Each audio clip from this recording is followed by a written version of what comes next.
Hello, everyone. Welcome to Health Professional Radio. I'm your host for today, Tabetha Moreto. Our guest today is Karl Andriessen, an Annika Foundation PhD student at the University of New South Wales. He has been working in suicide prevention and post-prevention nationally and internationally for 3 decades now, and is currently pursuing a PhD at the University of New South Wales School of Psychiatry, supported by a research grant of the Annika Foundation for Adolescent Depression and Suicide. Today, we're going to talk about how to improve the mental health, especially in teenagers and young people. Without further ado, welcome to the show, Karl. I'm so glad you can join us today. Yes, thank you very much. Thank you for inviting me. Yes, my pleasure. So, Karl, can you please tell the audience more about yourself and the work that you do? Well, as you say, we are doing a study about the grief, mental health, and help-seeking experiences of adolescents.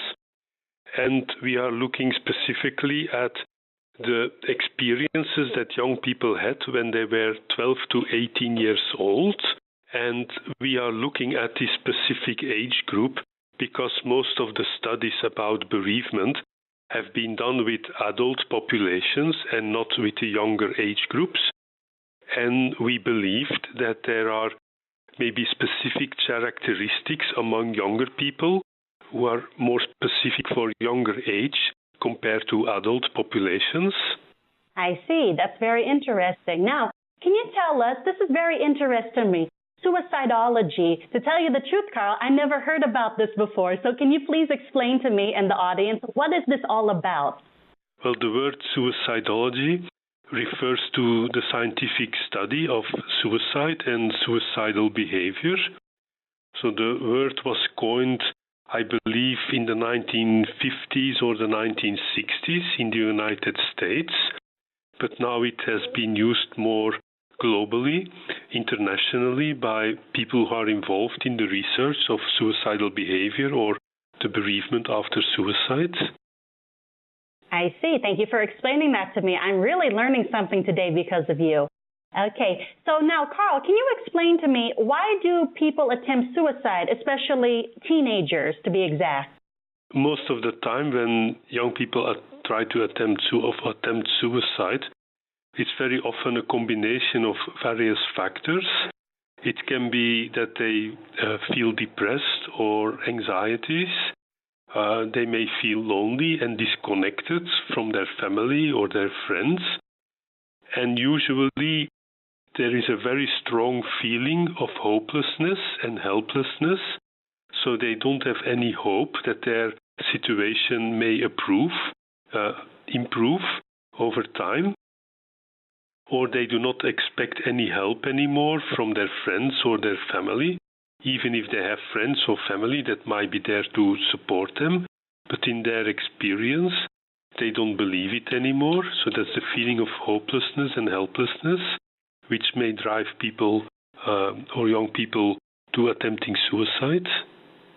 I see. That sounds very alarming, especially for young people to think about these kinds of thoughts. And anyways, I want to ask you something. Let's go back to suicidology. Can you please explain, what do you study, aside from suicide prevention, what else do you study when it comes to suicidology?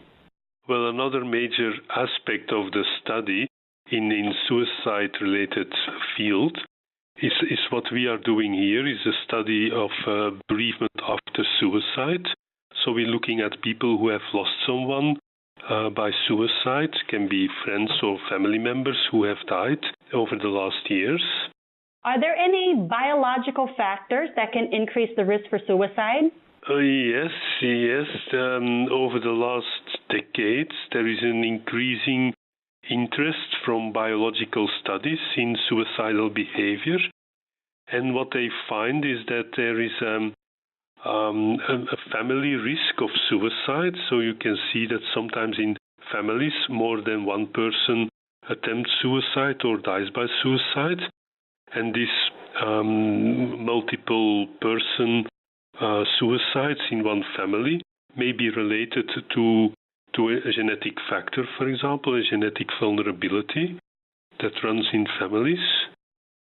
Yes, I understand, because I've also done some research myself that there's been a lot of interest when it comes to the biological factors that can increase suicide, because a lot of people don't associate biological factors when it comes to the risk of suicide. They usually think it's just a mental issue, not necessarily a physical issue. But thank you for explaining that to us, Karl, today. I really appreciate it. Well, I think it's important to know that there is not one single factor that is causing suicide. So usually it is an interplay of different factors. So it can be interpersonal, social factors, but it can also be biological. And usually the combination of the factors is increasing the risk of suicidal behavior.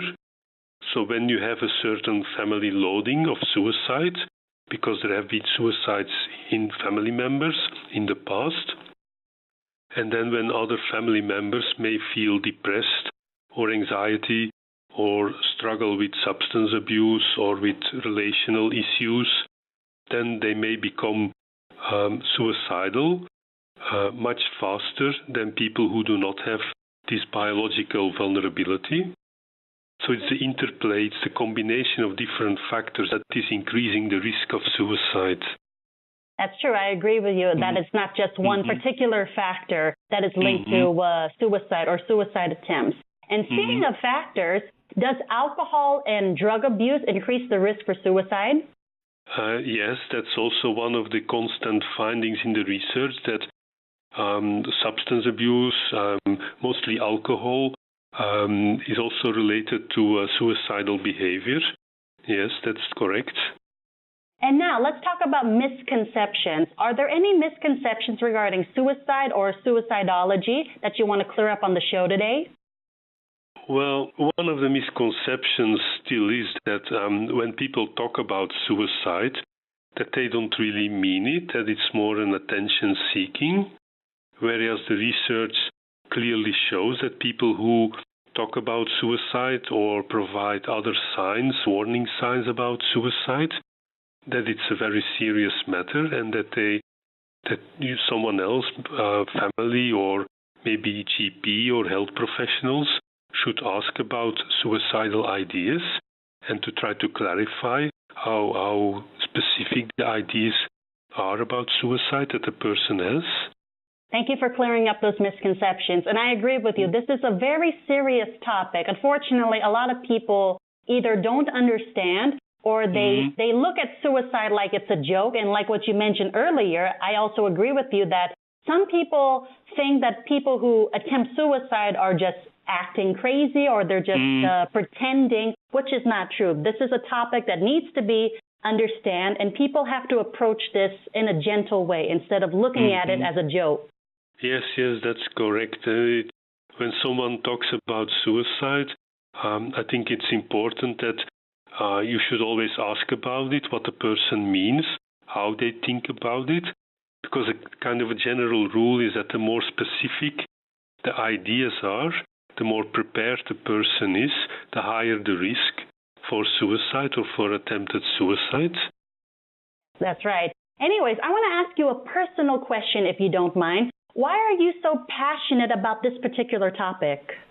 Well, I think it's difficult not to be touched by suicide or by suicidal behavior.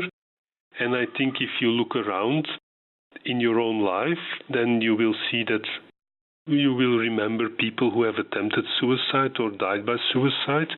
So I think many people of us, maybe not everyone, but many people of us are affected by suicide. And it's something that becomes very close. Even if you are working as a professional, you can also be touched by suicide in a personal way.